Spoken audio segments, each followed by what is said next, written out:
Berkatilah kebaktian ini, ya Tuhan. Berkatilah setiap orang yang datang mendengar dan yang berada di rumah mengikuti streaming. Berkati firman yang akan disampaikan. Berilah pengertian dan kesadaran kepada kami, sehingga apa yang kami dengar akan menjadi berkat dan menjadi kekuatan untuk kami melaksanakan, menjalankan pimpinan dan kehendak Tuhan. Berkati hamba-Mu yang hina ini, supaya dia boleh dipakai menjadi berkat, menjadi saluran firman Tuhan yang menjadi kekuatan untuk mempertumbuhkan iman kami masing-masing. Dalam nama Yesus Kristus, penebus dan juru selamat kami yang hidup, kami sudah berdoa. Amin.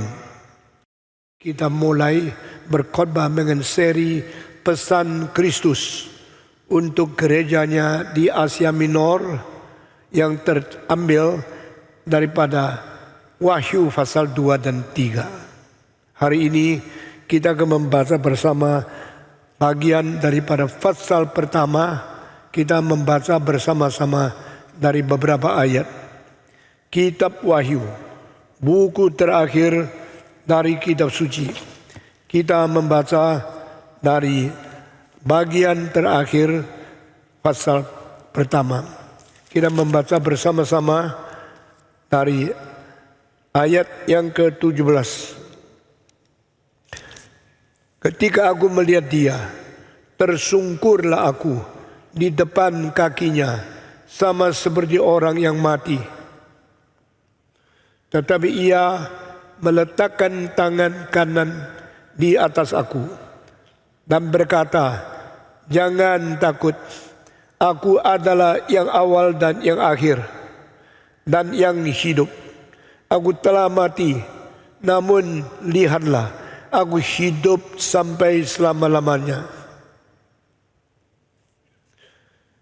Dan aku memegang segala kunci maut dan kerajaan maut.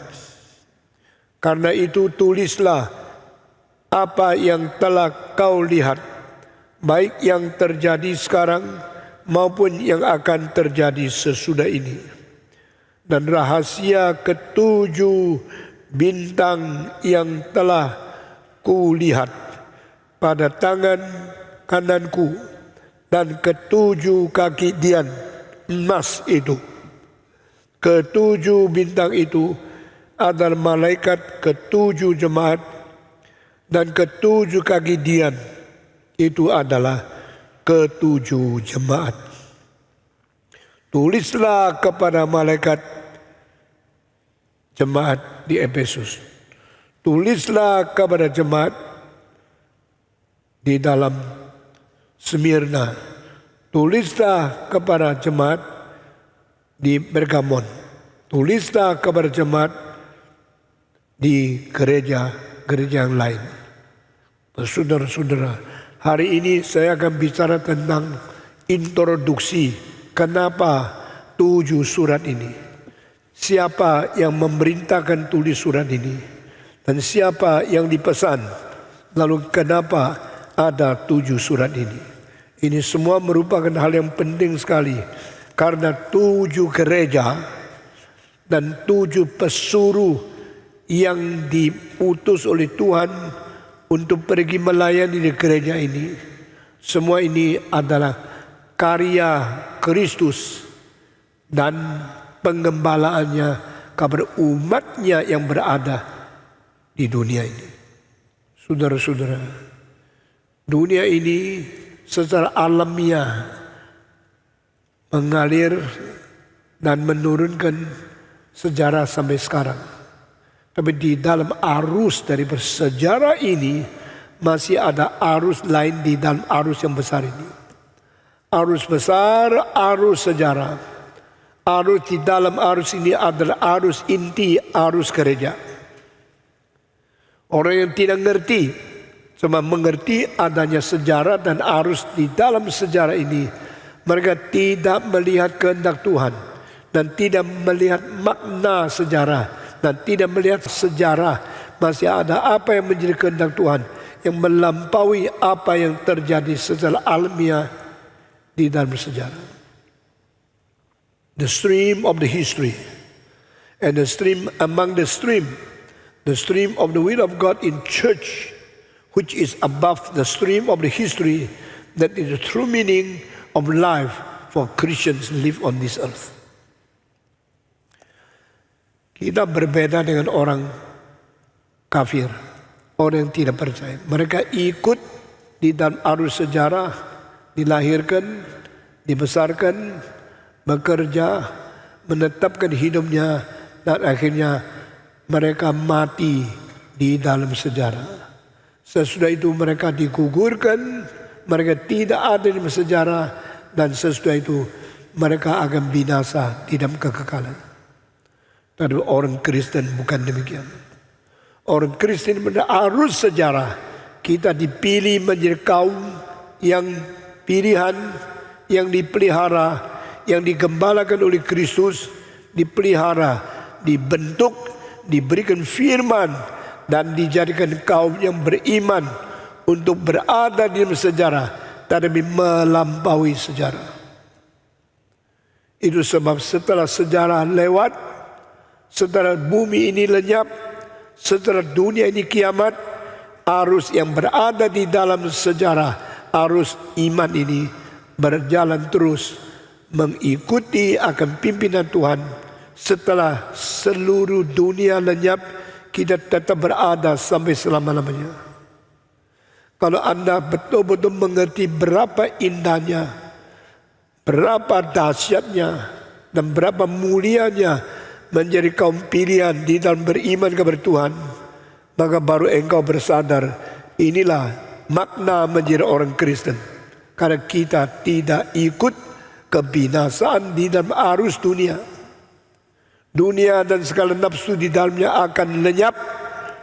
Hanya mereka menjalankan kehendak Allah kekal selama-lamanya. Berapa indah, berapa berharga, berapa nilai yang besar kita miliki, karena kita tidak ikut kebinasaan arus sejarah. Dan kita akan tetap berada di hadapan Tuhan, berada mengikuti pimpinan Tuhan sampai selama-lamanya. Sejarah bukan secara alamiah lewat, tidak artinya. Karena di dalam sejarah ada fokus, ada arus pokok yang ditetapkan, yang dipimpin dan meneruskan daripada rencana kehendak Allah, akhirnya melampaui segala kebinasaan, dan kita tetap berada di hadapan Tuhan, dipelihara sampai kekal adanya. Itu sebab mari kita melihat sejarah dari mana menuju ke mana.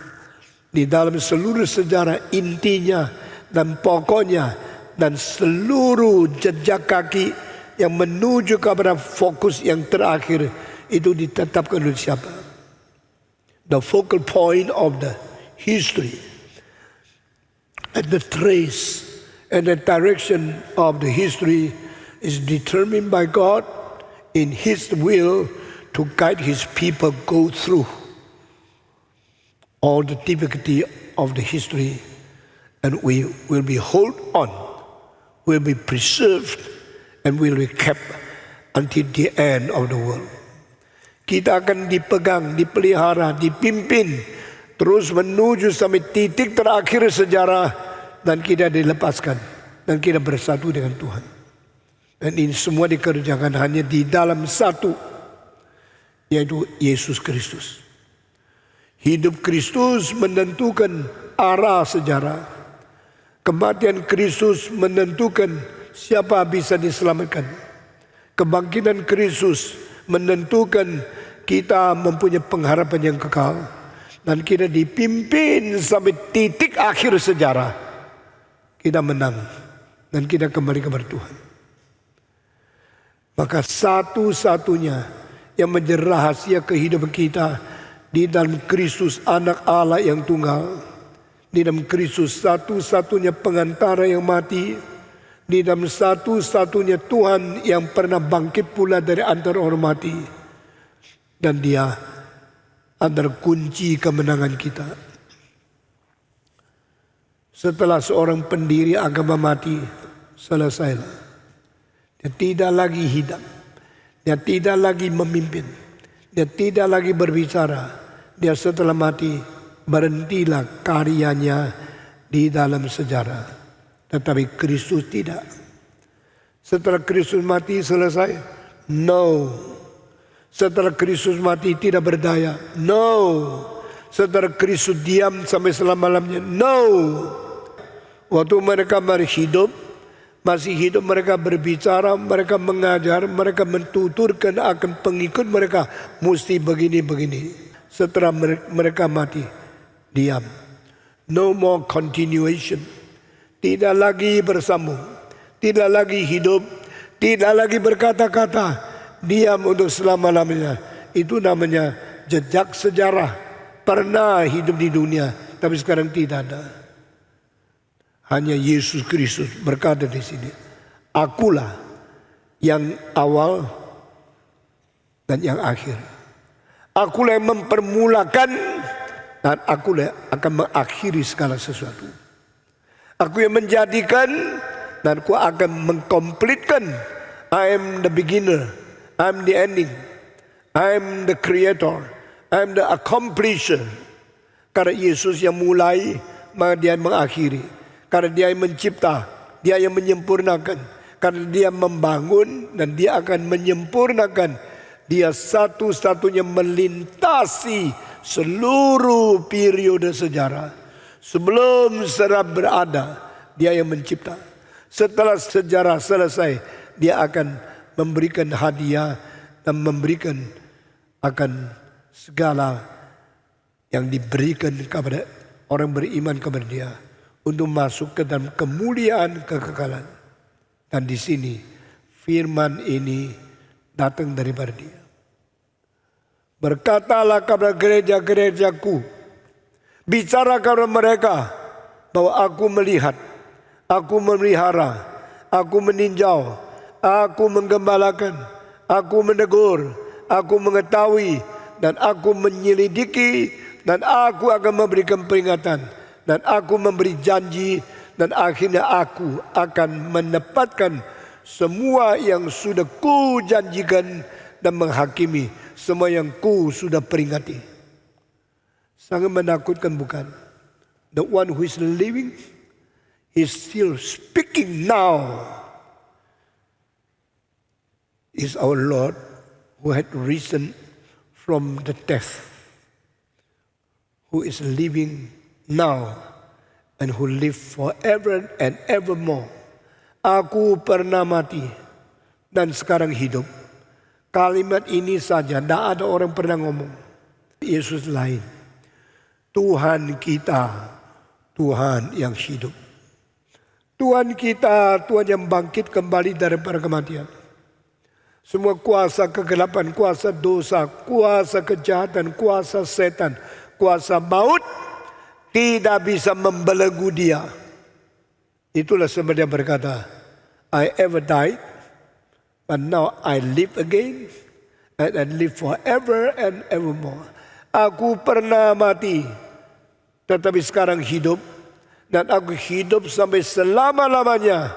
Inilah Tuhan yang berbicara dan memberikan surat kepada 7 gereja. 7 gereja itu termasuk GRI tidak? Tidak ada nama GRI di sini. Tapi 7 gereja ini pasti termasuk GRI. Karena semua gereja di dalam segala zaman harus membaca 7 surat ini. Semua gereja di dalam segala daerah, segala benua, segala kota, segala negara, segala bangsa harus mengetahui kalimat-kalimat ini.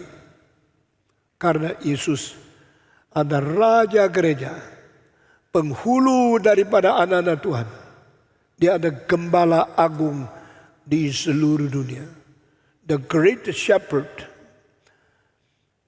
the chief of the church, the head of the holy people, and he's the Lord, the only mediator and God of Christians. Dia adalah Allahnya orang Kristen. Dia ada penghulunya seluruh gereja yang kudus dan am. Dia ada gembala besar gembala agung di seluruh dunia. Di dalam setiap gereja ada pendetanya, ada vikarisnya, ada hamba Tuhannya. Itu semua utusan-utusan yang diserahkan oleh Tuhan, satu tugas untuk menggembala gereja setempat. Tetapi Tuhan sendiri ada gembala yang agung yang memiliki gereja universal, gereja yang kudus dan am, dari zaman ke zaman, dari benua ke benua, dari negara ke negara, dari bangsa ke bangsa. Dia adalah gembala yang agung. Gembala yang agung tidak diberhenti karena usianya mengalami kematian. Gembala yang agung tidak pelayanannya berhenti karena dia tutup umur dan dia masuk kuburan. Gembala yang agung meremukkan kuasa setan, menghancurkan kuasa dosa, menghentikan kuasa maut, dan dia hidup kembali, tetap berbicara kepada gereja. Kalau saya tanya, saudara-saudara, apakah tugasnya Yesus turun ke dalam dunia? Oh, menyelamatkan dunia, menyelamatkan orang berdosa. Itu salah satu. Saya percaya paling sedikit 3 tugas yang paling besar Allah Bapa kirim Yesus ke dunia. Mungkin engkau tidak sadar. Yang mau katakan 3 itu apa? Pertama, anak Allah muncul. Allah anak menyatakan diri untuk meremukkan, menghancurkan kuasa si jahat. Nah, ini pertama. The Son of God appears to demolish the power of that evil one. Mari kita pikirkan dengan lebih luas, mempunyai pikiran, mempunyai wawasan yang sangat luas, dan mengetahui seluruh kitab suci mencakup apa. Pertama, setan tidak lagi berkuasa karena Yesus datang. Tuhan Yesus datang ke dunia ini untuk menghancurkan kuasa si jahat. Kalau engkau tidak mempunyai pengertian ini dan tidak sadar, engkau sama dari hidup di dalam ketakutan, kelemahan, dan di dalam bahaya yang tidak tahu bagaimana engkau bisa mengatasi dan bisa mengalahkan iblis. Tapi puji Tuhan, saya yang percaya Yesus Kristus, I know who my Lord is. I know whom I believe. Because He come to this world to demolish the power of the evil one. Sehingga siapa kita? Kita orang yang gagah, perkasa. Kita orang yang tidak perlu takut, tidak perlu menjadi minder. Karena Tuhan kita mengalahkan si jahat. Sehingga kita akan mengalahkan semua pencobaannya. Saudara-saudara, jadilah manusia yang jantan. Jadilah orang Kristen yang megah. Jadi orang yang tegar, berdiri tanpa gentar. Karena musuh kita sudah dikalahkan. Kalau kepala ular sudah diremukkan, bagaimana dia loncat goyang, dia bagaimana bergumul, tidak berguna. Karena Yesus datang meremukkan kepala daripada benih ular itu. Benih ular itu hanya bisa meremukkan atau melukai tumit dari Yesus Kristus. Yesus dipaku di atas kayu salib. Kepalanya pakai mahkota duri, kedua tangannya dipaku di atas kayu, kedua kakinya dipaku di kayu, dia digantung di atas Golgota. Tetapi kalimat pertama dikatakan, ya Bapa, ampunilah mereka, karena apa yang mereka perbuat mereka tidak tahu. Yesus tidak bersyafaat untuk minta Tuhan Allah mengampuni setan. Tetapi Tuhan minta Tuhan Allah mengampuni mereka, melakukan pengakuan dia, memberikan dia hukum mati di atas kayu salib. Karena apa yang mereka berbuat mereka tidak tahu. Kalimat terakhir dia berkata, Bapa, aku menyerahkan nyawaku di dalam tanganmu. Dia tidak ada urusan dengan setan. Tidak urusan dengan orang Farisi. Tidak urusan dengan yang disebut Kayafas, yang disebut imam besar. yang disebut orang-orang Parisi, yang disebut Herodes, yang disebut Pilatus. Karena mereka itu hanya kaki tangannya setan yang diperalat oleh iblis untuk menyerang Yesus Kristus. Dan waktu mereka dipakai setan, mereka tidak tahu mereka dipakai. Waktu mereka diperalat oleh iblis, mereka tidak sadar apa yang mereka berbuat. Tuhan Yesus jelas sekali. I am praying, I'm making intercession for these people.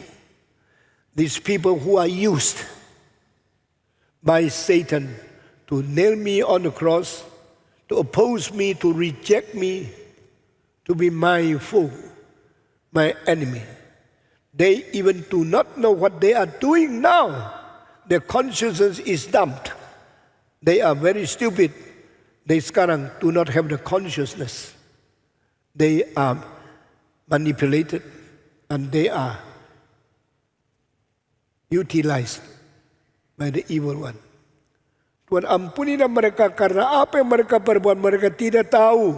Kasihankan mereka. Dan ini orang yang tidak tahu tapi berani melawan saya. Mereka kira mereka bisa menghancurkan saya karena mereka benci kepada saya. Tapi saya bukan sadar, tidak mungkin dihancurkan, diberhentikan. Tapi saya justru melalui sengsara yang mereka beri kepada saya mengampuni dosa mereka dengan doa syafaat sambil mengalirkan darah. Tuhan yang agung, yang besar, yang luar biasa menjadi pengantara, menjadi pengganti kita melalui propisiasi, melalui sesuatu replacement, penggantian. Dia mati di atas kayu salib. Setelah itu dia melihat ke depan.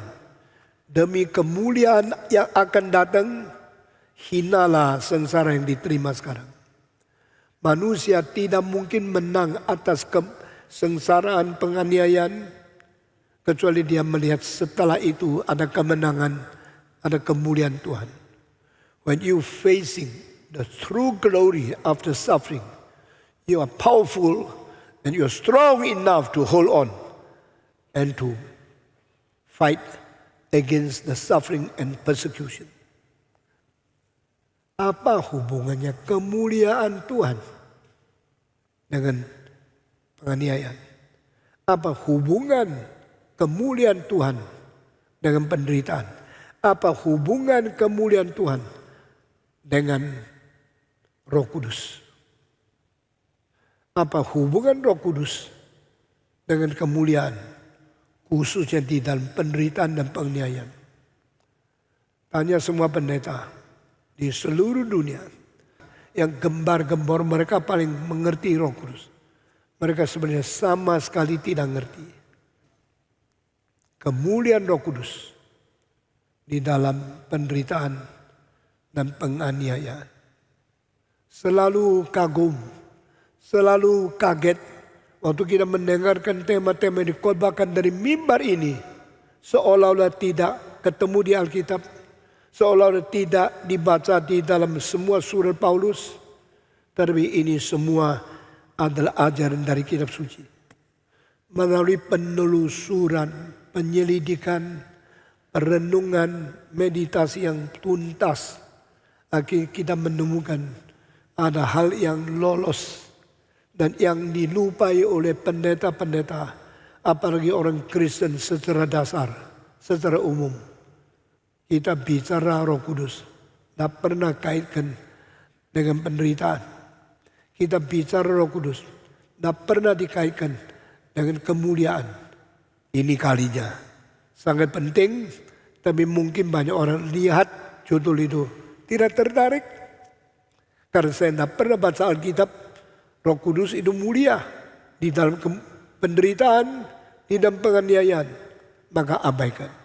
Itu sebab yang kau abaikan, berapa banyak merugikan hidup rohanimu di dalam seluruh umur engkau di dunia. Engkau tidak sadar. Puji Tuhan engkau di gereja ini, dan gereja ini selalu berusaha memberikan sesuatu fase, sesuatu bagian sudut yang engkau tidak lihat. Sehingga akhirnya baru engkau kaget. Oh, baru saya tahu. Inilah ajaran sesungguhnya dari Alkitab. Sayang bukan banyak yang lolos. Sayang bukan banyak yang kau tidak sadar dan terus lewat seumur hidup sampai mati. Sampai di Tuhan situ sebelum masuk diuji. Engkau ini tidak tahu, itu tidak tahu. Tuhan masih mengampuni engkau. Boleh masuk surga. Tapi mungkin engkau dipukul 1000 kali baru masuk. Karena engkau menjadi orang Kristen yang terlalu teledor. Kemarin saya jam 4 masih baca kitab suci. Dan tidur setelah jam 4:10. Saya terpengaruh. Dan saya tergugah oleh banyak hal yang dulu saya sudah tahu. Tapi kurang teliti pengetahuannya. Saya baca banyak pasal dari Wahyu. Lalu kembali ke Yeskiel. Lalu kembali ke Yesaya. Kembali ke Daniel. Kembali lagi ke Wahyu. Lalu bersiap selesai khotbah hari ini. Baru saya pergi tidur. Saudara-saudara, Yesus yang bangkit, yang hidup kembali, yang berdiri di surga. Dia terus di situ menikmati dia punya peristirahatan. Karena sudah kerja berat, sudah selesai tugas. 33 tahun setengah disiksa, dianiaya, dipaku, difitnah, diumpat, dilecehkan di atas kayu salib. Sekarang dia sudah di situ, dia tidur. Oh Bapak, saya berterima kasih sudah sediakan villa yang bagus. Sekarang saya mengasuh dia. Tidak. Mata dia tetap melihat ke bumi. Melihat ke bumi, melihat gerejanya. Orang Kristennya. Yang ditebusnya. Dari segala bangsa. Bagaimana hidup. Bagaimana dianiaya. Kristus yang bertanggung jawab. Tidak pernah meninggalkan buah pekerjaan tangannya. Kristus yang sudah di dalam surga belum pernah berhenti meninjau, menilik, memperhatikan dan terus menggembalakan umatnya di dunia ini. Dan dia sudah pergi, masih ada kalimat yang belum selesai. Dia berkata, saya tulis surat supaya anak-anakku, umatku baca surat itu. Sehingga apa yang mereka pernah dengar pada waktu saya di dunia, itu adalah di dalam Matius, Markus, Lukas, Yohanes. Dan ada kalimat yang tidak di dalam 4 Injil. Ditulis lagi di Kisah Para Rasul. Lalu masih banyak arti yang sesungguhnya mereka sulit mengerti. Saya kirim Paulus, kirim penulis Ibrani, kirim Yakobus, kirim Injil Yohan, Injil Matius, Markus, Lukas. Dan juga adiknya Yesus. Untuk tulis surat-surat sampai mereka mengerti. Tetap tidak cukup. Begitu telitinya Yesus sudah naik surga. Memberikan 7 pusuk surat. Beritahu ke Yohanes. Bawa pergi kepada gerejaku. Gereja Efesus. Gereja Smyrna. Gereja Pergamus. Gereja Thyatira. Gereja Sardis, gereja daripada Philadelphia, dan terakhir gereja Laodikia. Berilah surat ini, tulislah kepada mereka. 7 gereja perlu mengetahui apa yang saya lihat, saya tilik, saya lihat, saya awasi, yang saya meninjau dan saya gembalakan. Maka 7 surat ini masing-masing untuk satu gereja. Kita baru mulai membicarakan isi gereja itu. Menerima surat apa yang Yesus bicara sama mereka. Hari ini cuma pendahuluan saja. Introduction to 7 letters sent from Christ to his churches in Asia Minor. Di Asia Minor ada 7 gereja. Yang saya sebut namanya satu persatu. Kenapa 7? Berarti lengkap. 7 gereja di mana? Di Turki sekarang hanya itu? Tidak. Ini 7 gereja mempunyai 3 arti. Pertama, arti sesuai dengan nama-nama yang disebut. Gereja-gereja yang pernah dilayani oleh Rasul Yohanes waktu dia tua. Kedua, ini gereja meliputi semua umat Tuhan yang berada dari timur sampai barat.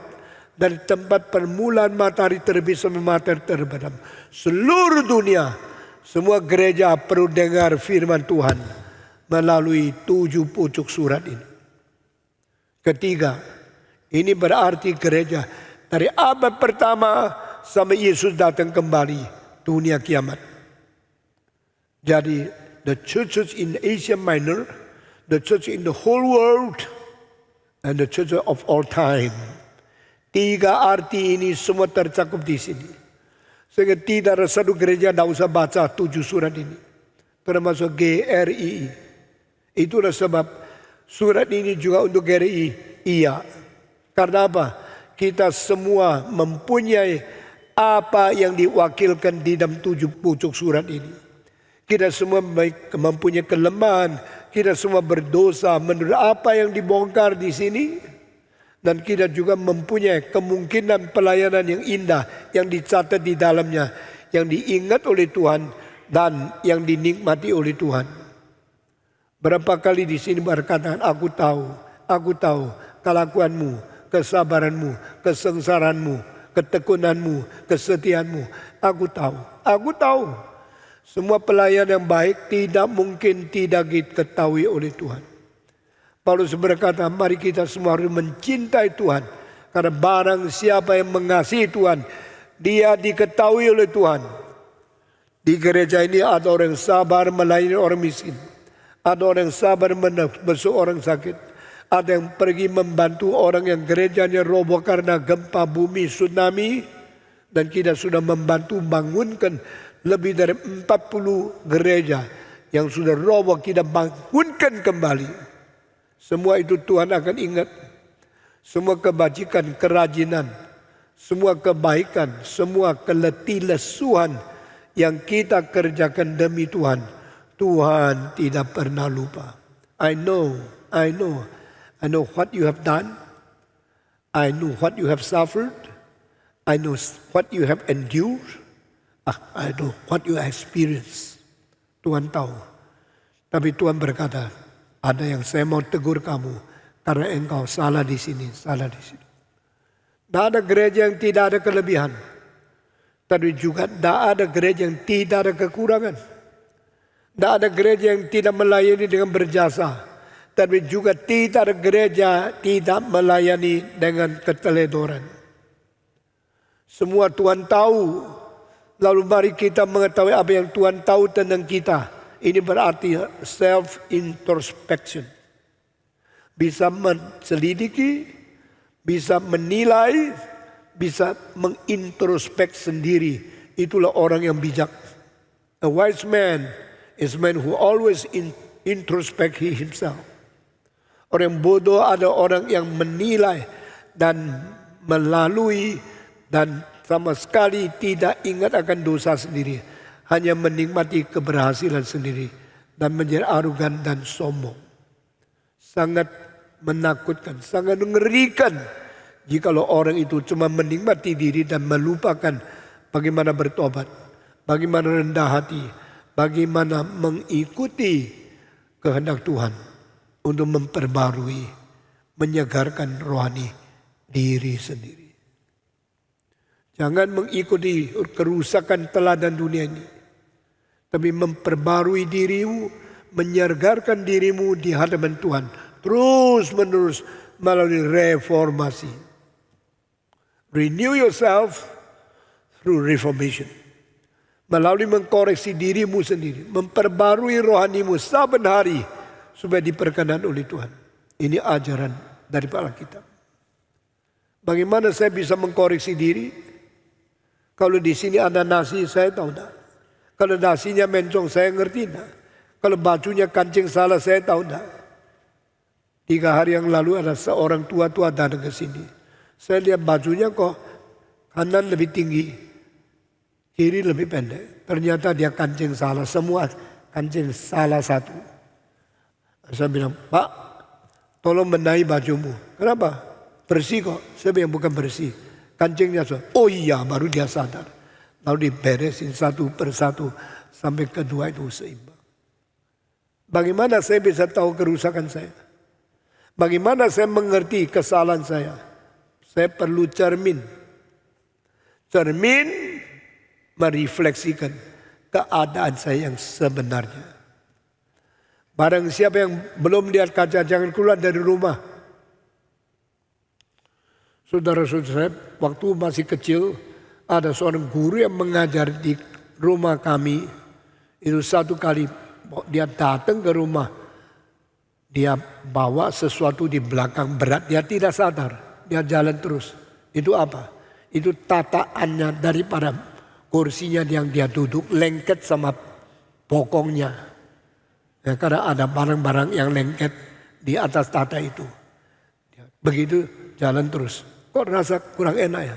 Sampai di rumah kita baru dikata, Pak Guru, bokongmu ada sesuatu. Dia lihat, baru tahu. Kenapa? Dia tidak lihat kaca sudah keluar pintu. Alkitab mengatakan kita harus lihat kaca. Engkau bilang mana? Adakah Alkitab bilang mesti lihat kaca? Yang pikir ada coba angkat tangan. Nggak tahu semua ya. Adakah Alkitab mengatakan manusia lihat kaca dicatat di kitab suci? Yang pernah baca coba angkat tangan. Ada tidak? Satu. Ada lagi, dua. Ada lagi. Di mana itu manusia lihat kaca?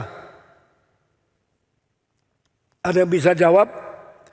Di ayat mana, pasal apa, buku apa, Alkitab mengatakan kita lihat kaca? Di mana? Di buku Yakobus. Orang yang dengar khotbah seperti lihat di depan kaca. Itulah. Jadi kalau kaca tidak bisa menyatakan kekurangan, kesalahan kamu yang sesungguhnya. Kaca itu kaca buram, kaca tidak baik. Jikalau gereja khotbahnya tidak menyatakan dosamu, itu pendeta tidak bertanggung jawab. Itu gereja yang tidak baik. Dan engkau mungkin senang karena gereja itu terus memuji engkau. Berbahagialah orang yang bisa mengetahui kesalahannya melalui teguran orang yang bijak.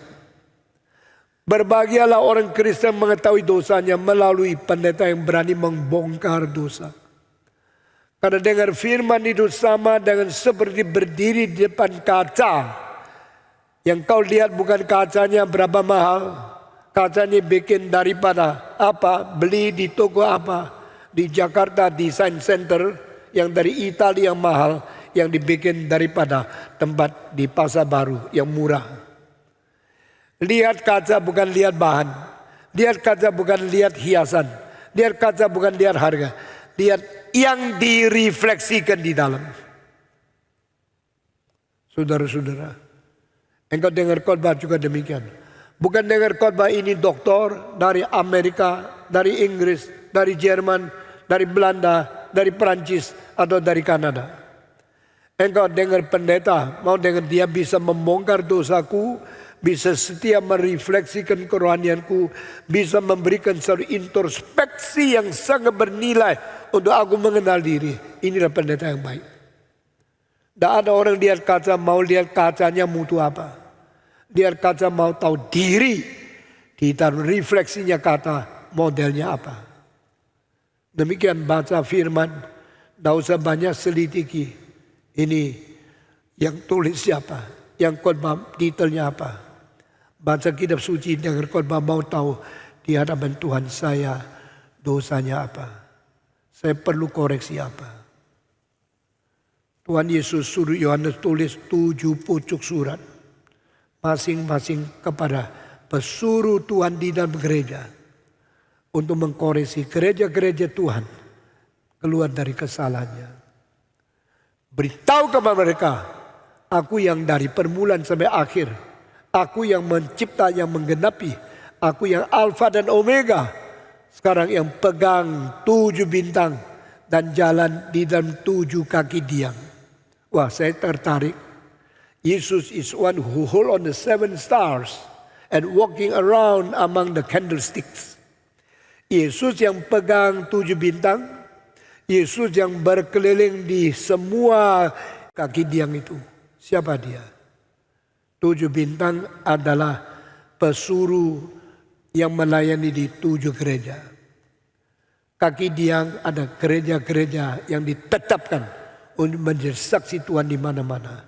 Saya memberikan penjelasan 2 istilah ini, baru kita teruskan lagi. Orang yang disuruh Tuhan, saya kirim engkau ke Kediri, kirim engkau ke Surabaya, kirim engkau ke Semarang, ke Batam, ke Bandung, ke Jakarta. Ini satu tugas yang saya paling takut. Saya dulu sebelum menjadi ketua, belum mendirikan GRI, saya kira ditempatkan Tuhan di mana ya melayani di situ saja. Tidak usah bantah, tidak usah cerewet, tidak usah tidak senang. Pokoknya setia melayani. Sampai setelah saya menjadi pendeta, mendirikan gereja, sinode mempunyai 70. Lalu salah satu tugas, pindahkan pendeta ini ke sana. Serahkan murid ini ke kota itu. Waktu itu saya gemetar sampai hari ini. Tua-tua yang dekat saya tahu berapa teliti, berapa sengsara, berapa sulit mengambil keputusan. Kirim murid ini ke kota Semarang. Kirim murid itu ke kota Bandung. Karena apa? Kalau kirim salah, gereja Tuhan menjadi rugi. Bagaimana saya bertanggung jawab kepada Tuhan?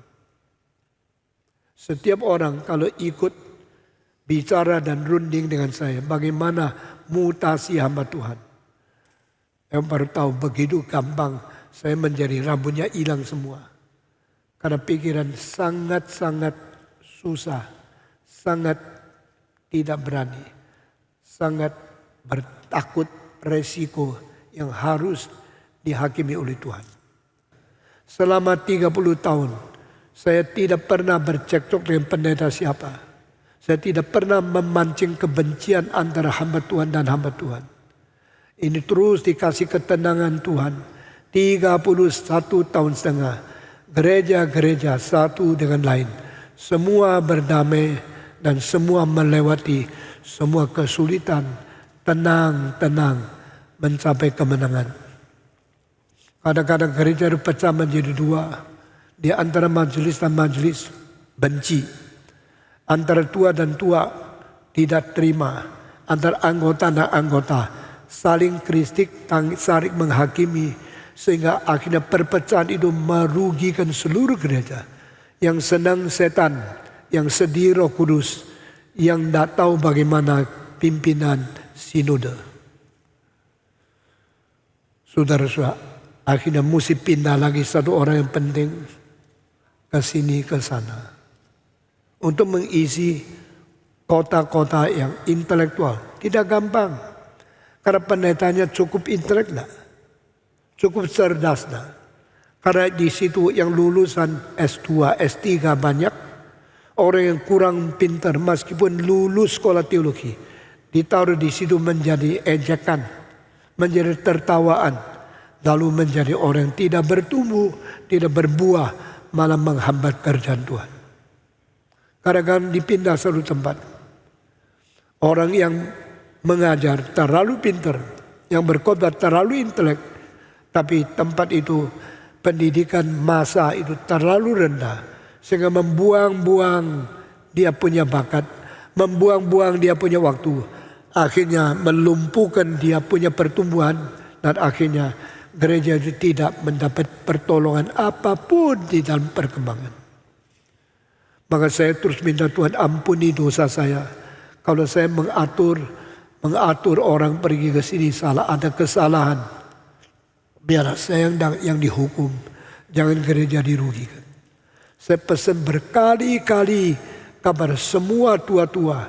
Jangan terlalu membela pendeta. Kalau semua pendeta ada salahnya tidak dihukum tapi dibela, akan merugikan jemaat. Sebaliknya, jangan terlalu membela jemaat, apalagi jemaat orang kaya. Itu akan merugikan hamba Tuhan. Di dalam keadilan ada kasih, di dalam kasih ada keadilan. Ini bagaimana seimbang, harmonis, sinkron. Itu sulit luar biasa. Saya percaya banyak tua-tua, banyak anggota BPH, banyak pendeta-pendeta yang lain sepertinya sudah tahu. Oh, ini taruh di sini. Orang itu taruh di sini. Orang ini pindah ke sana. Saya bilang jangan begitu dong. Manusia itu bukan biji skak. Yuk kira ini taruh situ seperti main skak ini. Itu orang. Itu ada rencana Tuhan. Kalau Tuhan tidak senang dia di situ, yuk taruh di situ. Setan bekerja. Yuk udah bisa lari lagi. Sudah terjadi satu kerusakan gereja. Akhirnya tidak ada orang bisa kembalikan lagi. Kita semua kekurangan kuasa kebangkitan.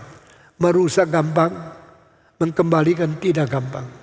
Membuat hubungan makin benci gampang. Membuat damai antara permusuhan. Itu sulit sekali. Maka siang malam minta bijaksana. Pekerjaan saya bukan khotbah berapa kali capek, tidak capek. Kesulitan saya ada bagaimana mengatur manusia. Sehingga seluruh gereja 70 lebih cabang. Tidak bentur, tidak retak, tidak musuh, tidak benci. Damai berkembang dalam kekuatan sehati, sejiwa, sepenanggung jawab, seperasaan. Itu sebab you mesti doakan hamba Tuhan. Doakan pemimpin gereja. Supaya mereka bukan secara tidak sengaja diperalat di dalam tangan iblis. Tapi mereka secara teliti dipakai oleh Roh Kudus. Menjadi hambanya. Menjadi berkat bagi semua yang sudah ditebus oleh Tuhan. Kalau menebus orang susahnya sampai harus Allah mengirim anak yang tunggal mati di atas kayu salib. Baru orang bisa ditebus. Baru orang menjadi percaya, menjadi orang Kristen dalam gereja. Tapi untuk merusak gereja gampang sekali. Khotbahnya sembarangan. Menimbulkan kebencian antara orang dan orang. Semua bermusuhan. Engkau akan menyebarkan, hancurkan gereja. Karena untuk membubarkan domba-domba cukup memukul gembalanya. Kalau pendetanya menjadi pemimpin dipukul, diserang oleh iblis, maka anggota jemaatnya akan pecah belah, akan mubazir.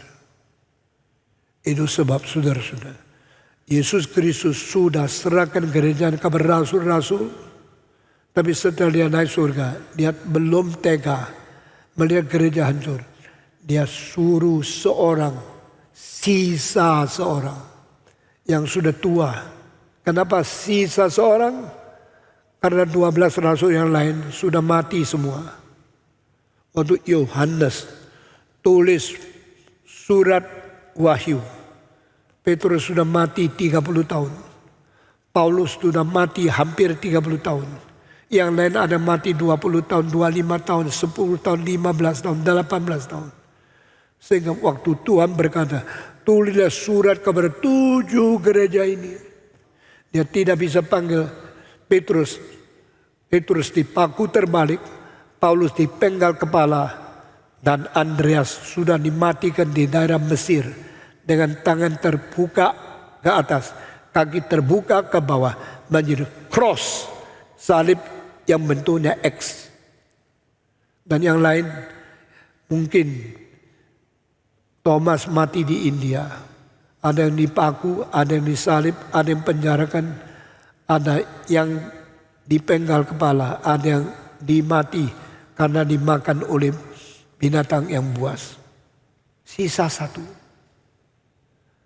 Semua rasul mati. Yang pertama mati Yudas, gantung diri. Lalu kedua mati Yakub, dipenggal kepalanya. Lalu satu mati. Waktu Yesus masih hidup di dunia, itu dia tahun kira-kira 30-an. Permulaan tahun 30 dia mati. Lalu 35 tahun kemudian, Petrus dan Paulus mati di bawah kaisar yang namanya Nero. Saudara-saudara, sesudah itu yang lain mati. Nah, saya tanya, kalau Petrus pernah menjadi murid Yesus, Yohanes juga. Waktu Petrus menjadi murid Yesus, dipanggil oleh Tuhan di Galilea. Kira-kira dia umur berapa? Saya percaya mungkin dia umur kira-kira 35 sampai 40. Bagaimana tahu? Karena dia adalah yang paling tua Dan waktu itu dia sudah nikah, sudah ada mertua. Dan waktu Petrus dipanggil menjadi murid Yesus, Yesus di 30, Petrus mungkin 40. Dari Yesus memanggil orang yang mau rendah hati mendengarkan firman Tuhan dari anak muda yang lebih muda dari dia. Sehingga Petrus dipanggil, "Come and follow me." Dia langsung membuang kapalnya, membuang pukatnya, membuang usaha perairan di dalam Laut Galilea, perikanan, menjadi seorang nelayan. Dia ikut Yesus. Kali itu ikut 3 tahun setengah tidak pernah kembali. Ikut jalan pergi ke Dikaboli, berada di dalam Galilea, berada di tanah Yudea, di selatan, di utara, sampai ikut Yesus lewat di tempat taman orang Samaria, masuk ke dalam daerah yang namanya Syika. Dia tidak pernah pulang sampai setelah Yesus dipaku baru dia sadar. Guruku mati, saya tidak ada kerjaan. Oke lah, kembali menangkap ikan lagi. Baru dia jalan kaki 3 hari kembali ke Galilea dengan 7 murid. Karena apa? Karena dia pengaruhnya besar di antara kelasnya. Dia ketua kelas. Dia marilah kita sudah ada pengharapan. Guru kita yang memimpin kita, yang memanggil kita, yang memberikan tugas kita menjadi rasulnya. Dia sendiri tidak bisa membela diri. Dia sendiri dipaku dalam salib. Dia sudah mati di Yerusalem. Dan katanya bangkit. Tapi bangkit juga tidak dekat seperti dulu. Tidak bisa dengan kita seperti dulu. Kita mau makan dari apa? Profesi kita sudah kita buang lama. Saudara tahu yang ikut dia masuk ke Galilea, jalan kaki dari Yehuda, Yerusalem, sampai di Laut Galilea, itu ada 7 orang. Jadi selain dia masih 6 sama-sama kembali menangkap ikan. Di situ mereka kembali jabatan yang lama. Sebenarnya engkau sudah ikut Tuhan, akhirnya kecewa karena dagangnya tidak maju. Engkau melayani Tuhan malah rugi, akhirnya merasa Tuhan tidak memberkati. Engkau akhirnya bilang, saya tidak mau melayani Tuhan. Saya mau kembali bekerja di kantor seperti dulu. Sama. 7 orang itu meninggalkan Tuhan. Mereka tangkap ikan lagi, tetapi tidak dapat apa-apa. Sampai Tuhan berkata, engkau ada makanan? Kami semalam menangkap ikan tidak dapat apa-apa. Yesus berkata, lepaskan pukatmu ke bagian kanan. Waktu mereka lepaskan, di dalam serentak 158 ikan yang ditangkap. Berarti engkau tidak ada Tuhan. Engkau bersandar diri, bocai. Engkau sudah ikut Tuhan. Jangan pikir lagi untuk kerja di luar kehendak Tuhan. Karena itu tidak akan berhasil apa-apa. Setelah dengar firman Tuhan, langsung berhasil kembali. 7 orang. Sisanya 4 di mana? 2 yang pergi ke Emmaus. 1 yang bunuh diri, Yudas. Yang 2 lain mungkin masih ragu-ragu, tinggal di rumah seperti Thomas. Saya tidak jelas. Tapi 7 orang kembali ke Galilea, gagal dan kembali lagi. Saudara-saudara, Tuhan Yesus melihat orang Kristen yang mengikut dia, sangat kasihan. Tuhan Yesus melihat gereja-gereja dikembalakan oleh rasulnya, tidak cukup. Tuhan Yesus mengetahui banyak kelemahan gereja, gereja tidak sadar. Banyak hamba Tuhan kurang bijak, kurang setia, kurang mampu untuk mengayomi semua gerejanya. Maka Tuhan berkata, Yohanes, tulislah 7 pucuk surat ini. Waktu Yohanes tulis, sebatang kara. Dia waktu tulis buku Yohanes. Buku 1 Yohanes, 2 Yohanes, 3 Yohanes, dan kitab Wahyu.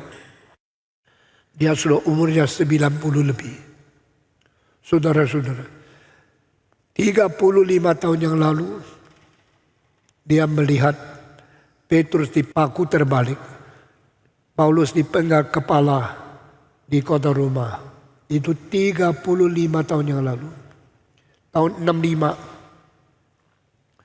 Lalu pada waktu dia menulis surat ini, kira-kira dia umur 93 sampai 97. Berarti setelah Petrus 30 tahun mati, Paulus sedar mati 30 tahun, dia masih hidup. Kenapa dia masih hidup? Pada waktu Petrus dan dipanggil Tuhan menjadi murid, waktu itu kalau Petrus umur 40, dia mungkin baru umur 15. Atau Petrus umur 45, dia baru umur 20. Dia adalah di antara rasul paling muda. Kalau saya menjadi guru atau rektor sekolah teologi, setiap tahun saya terima murid yang baru.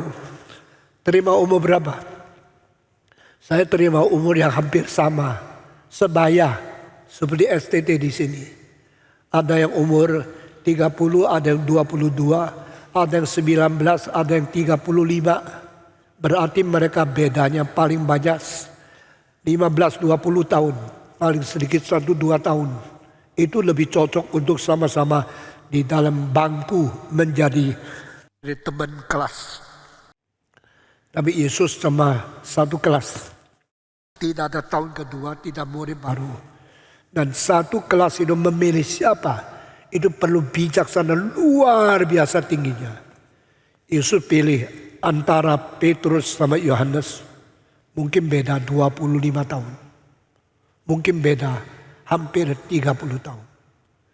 Katakanlah Petrus umur 45. Lalu Yohanes umur 17. Atau Petrus 47. Yohanes umur 20. Antara umur dan umur beda begitu besar. Kenapa? Saya tidak ngerti kenapa Yesus pilihnya murid itu bedanya umur begitu besar. Saya pikir. Selama puluh tahun ini saya berkhotbah dan banyak hal yang merangsang pikiran saya. Saya tidak henti-henti terus merenungkan kenapa kitab suci caranya seperti ini. Kalau saya, tidak mungkin saya pilih orang beda 27 tahun sama-sama di dalam satu kelas studi. Karena mentalnya, kemampuan studinya beda sekali. Dan akhirnya saya dapat jawaban. Kalau Yohanes waktu itu tidak dipanggil. Yang dipanggil semua umur 50. Seperti rektor saya di saat pernah berkata, saya terima murid Stephen Tong umur 20. Dan saya murid yang saya terima sekelas dengan Stephen Tong umurnya 40. Nah ini betul-betul terjadi. Saya waktu itu umur 20, selesai SMA ngajar 3,5 tahun, umur 20 saya masuk sekolah teologi. Waktu itu saya sudah khotbah 862 kali. Baru masuk menjadi mahasiswa sekolah tinggi teologi. Dan waktu masuk saya kaget. Ada seorang tua duduk di sebelah saya. Saya kira itu dosen karena umur 40. Ternyata dia sekelas sama saya. Terus saya tidak enak sekali. Ini bapak-bapak kok ikut belajar di kelas saya yang umur 20-an. Rektor saya bilang, saya sengaja terima seorang murid yang sudah 10 anak. Kenapa sudah tua gini diterima ya? Rektor saya bilang, karena orang muda belajar bisa melayani umur panjang puluhan tahun. Tapi orang umur 40 sudah berdagang, sudah kaya, mau menjadi hamba Tuhan. Karena dia matangnya pikiran, pikir selesai. Menganggap pekerjaan Tuhan lebih penting daripada pekerjaan dagang di luar. Kematangan itu bikin dia mungkin menjadi gembala lebih baik. Maka saya terima. Waktu itu saya sadar. Hamba Tuhan datang itu harus sebaya. Umur sama. Ada yang muda, ada yang tua, ada yang masih remaja. Diterima ada baiknya. Sekarang seluruh dunia Katolik juga menerima orang yang dewasa menjadi hamba Tuhan. sekaligus menerima anak mulai umur 13 sekolah teologi. Bedanya apa? Yang umur 13 hatinya bersih, pikiran tidak banyak, pengalaman masih dangkal, tapi mati-matian belajar kitab suci. Mereka belajar tetap mesti sampai 20 lebih, baru lulus, baru menjadi pastor. Sehingga mereka belajarnya bertahun-tahun, menerima pengetahuan lebih limpah dari orang dewasa. Sejak kecil diisi dengan doktrin, teologi, sejarah gereja, kitab suci, dan semua ajaran filsafat. Ini setiap orang terima murid lain. Yesus paling lain. Yang paling tua mungkin 47, mungkin 45, mungkin 50.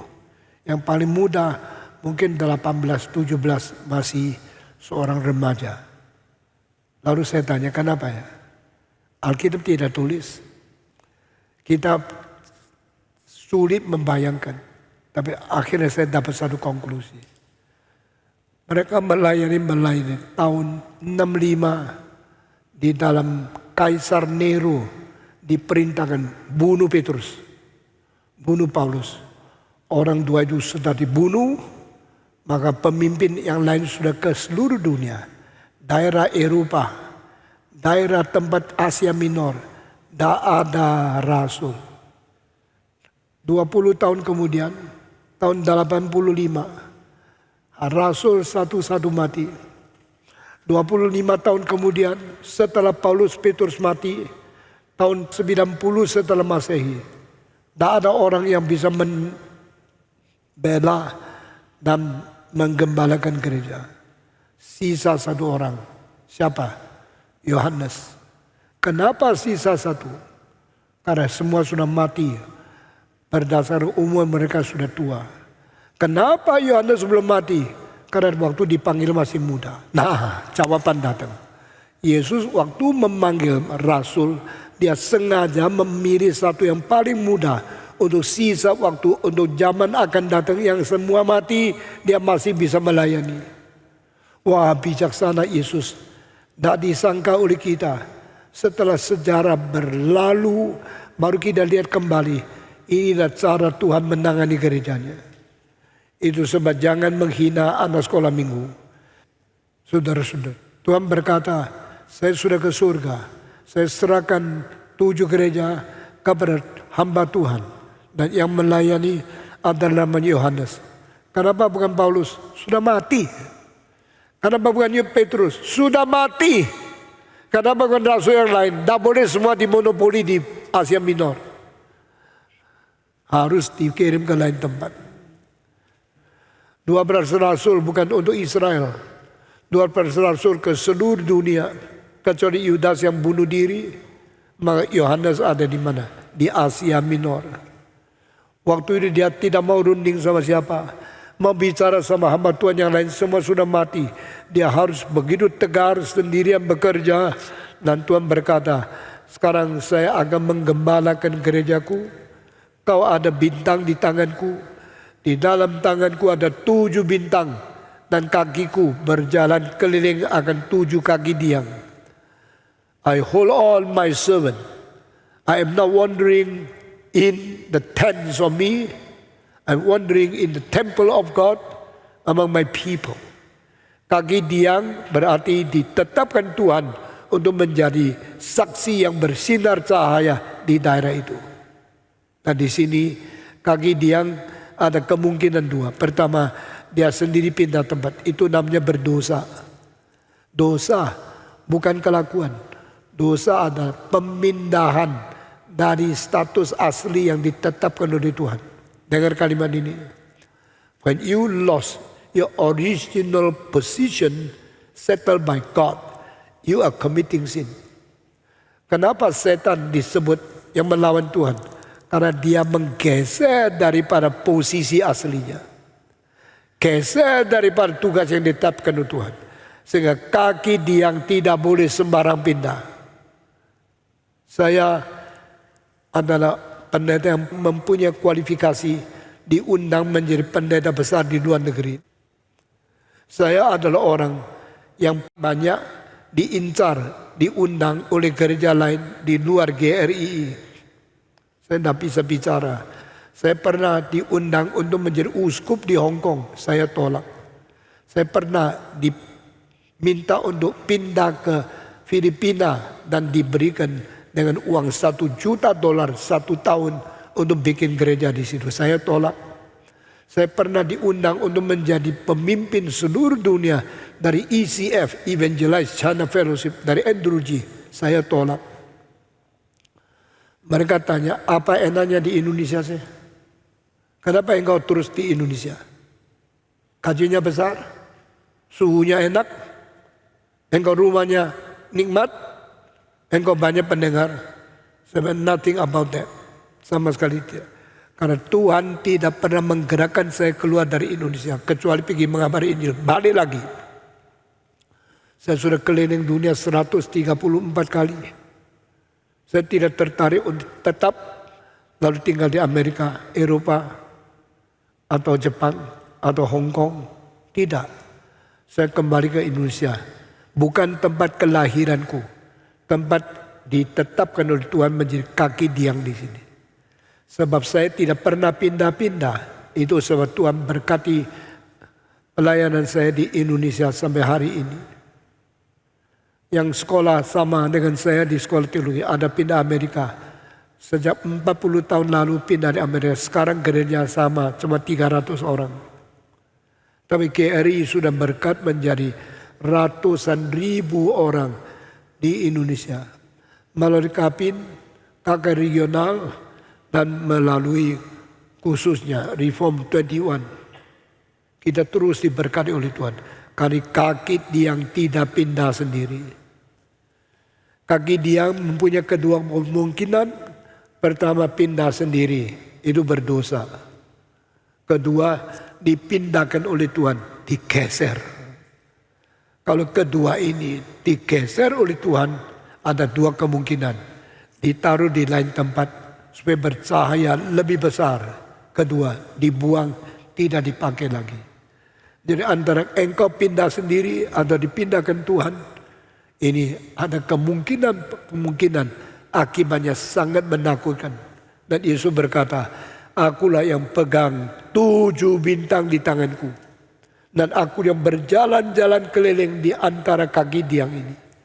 He's inspector of his churches. He's holder of his servant. Dan dia berkata, now I order you to send 7 letters. 7 surat kau tulis, kirim kepada 7 gereja.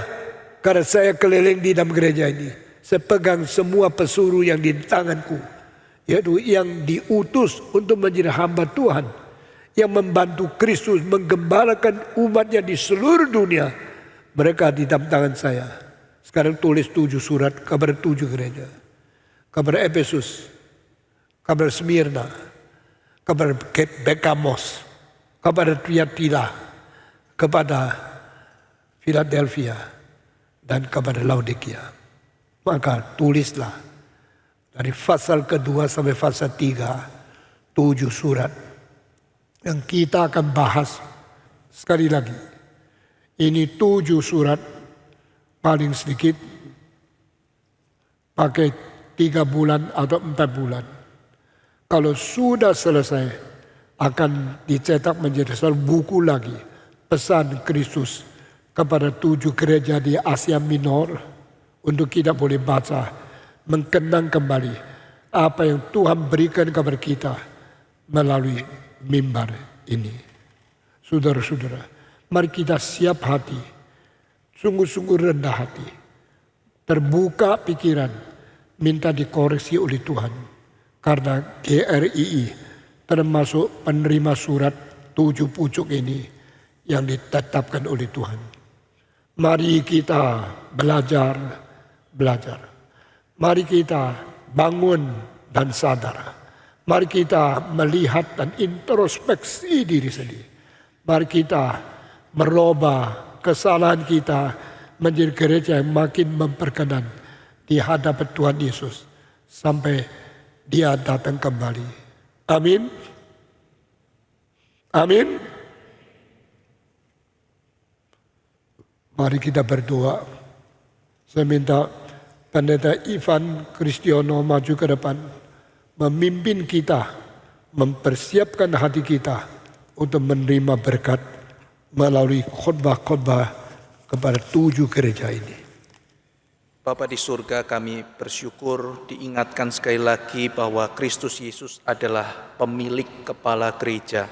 Karena kasih-Mu maka Engkau mengkoreksi gereja-gereja supaya boleh berfungsi seperti kehendak-Mu. Tuhan, persiapkan hati kami akan masuk kebenaran demi kebenaran.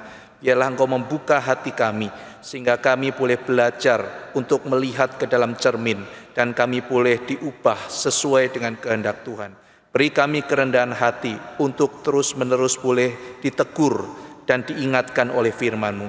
Dalam nama Tuhan Yesus Kristus kami berdoa. Amin.